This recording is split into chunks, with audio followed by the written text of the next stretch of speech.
In today's video, I'm going to teach you how to add checklist in Microsoft Planner.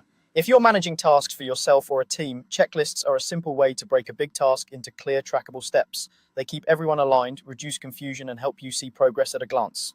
Start by opening the task where you want the checklist to live. From your plans board, find the task card and select it to open the task details window. You can click anywhere on the card, there's no special button required. This brings up the full details view, which is where all the important fields for that task are stored.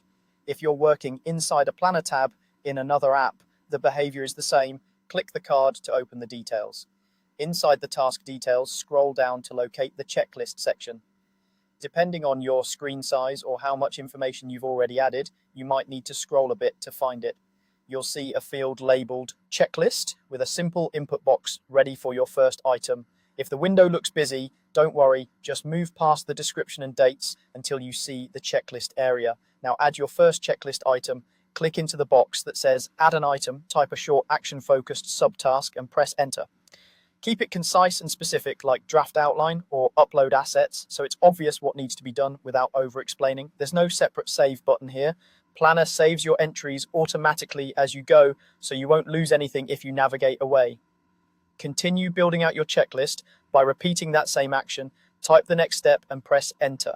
Do this for every sub-step you want to track under this task. Aim for items that represent bite-sized actions.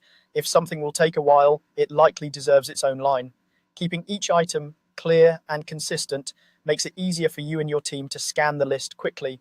As you add more lines, you'll see the list grow in the task details, giving you a structured view of what needs to happen in what order.